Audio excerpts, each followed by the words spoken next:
Hello, everyone. Welcome to Higher Self Realities. This is Reverend Bilson. In today's video, we are going to talk about 8 signs that a marriage is failing.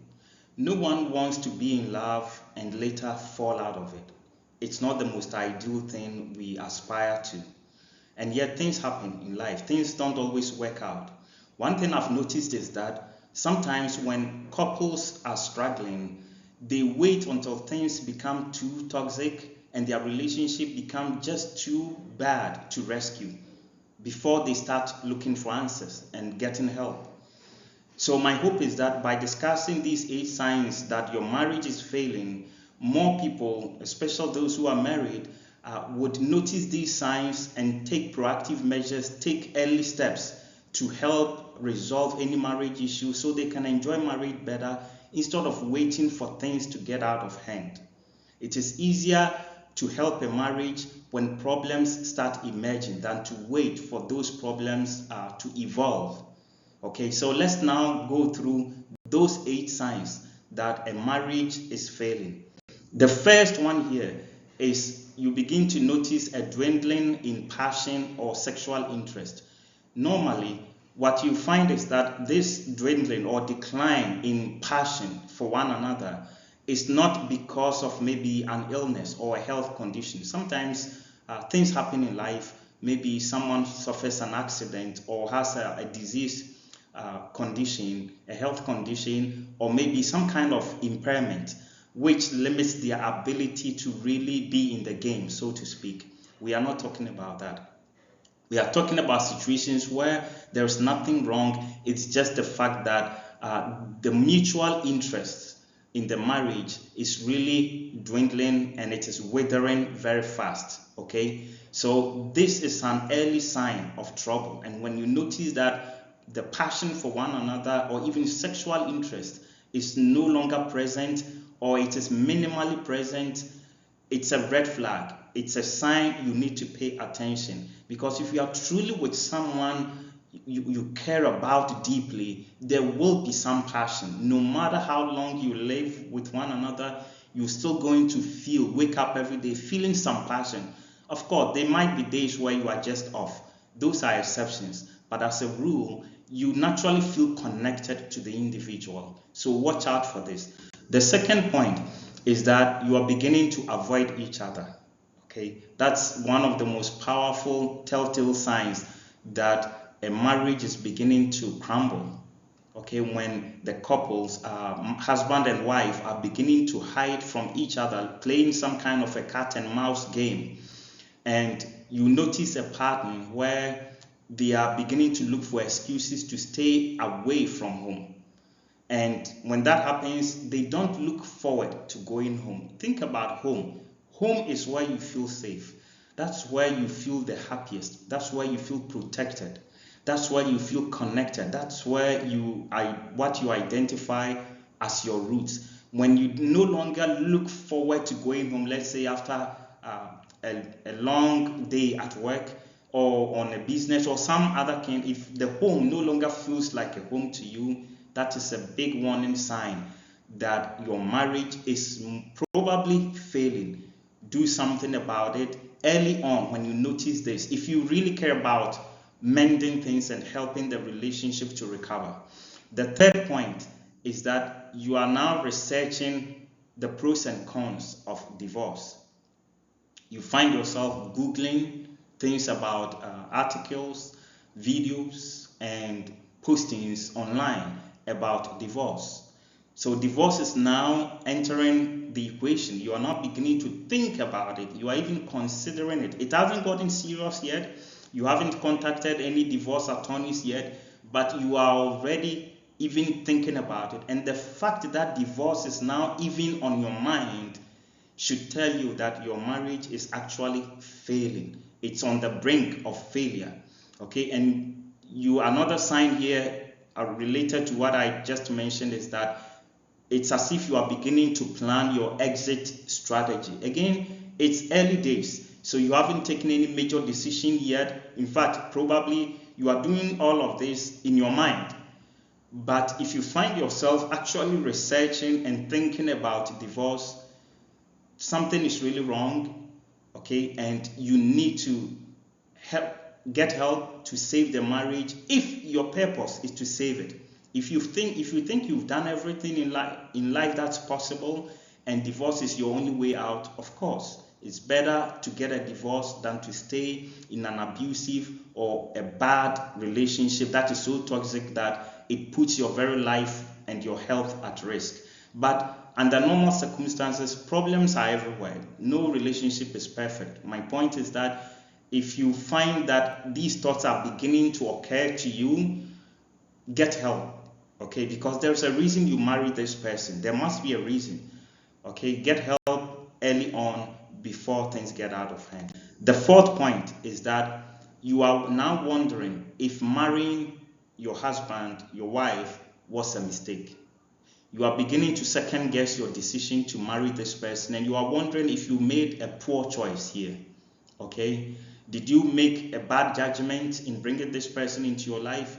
You are beginning to entertain these thoughts, and you doubt if this relationship is right for you. You are beginning to reevaluate everything about this relationship, everything about this marriage. Once you start opening up to these thoughts and emotions and feelings, again, it's a clear sign that the relationship is in the process of failing.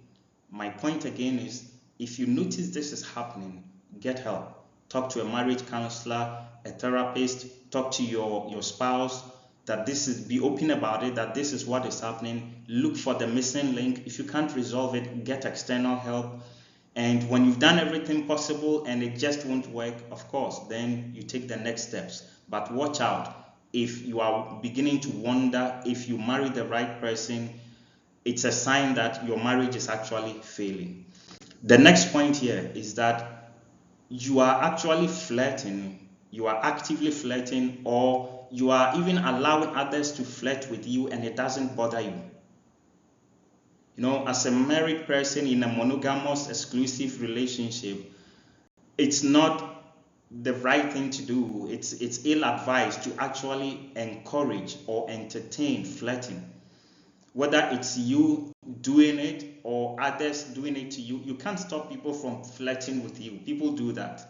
But if whether they're going to continue to flirt with you or not, it depends on how they notice your reaction. Your reaction would show. But a clear sign that your marriage is probably failing is that you no longer feel bothered when people are flirting with you. In fact, you probably even enjoy it, you welcome it, or you even court it or solicit it.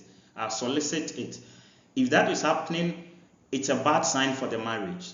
Okay, if it's a bad sign when one of the couple is actually entertaining, or both of them are entertaining flirting from other people, or they are going their way out to actually flirt with people. There's something wrong. Get help before things get out of hand. The sixth point here is that you just can't stop arguing. Every now and then, occasionally, there might be conflict, there might be disagreement, there might be some argument.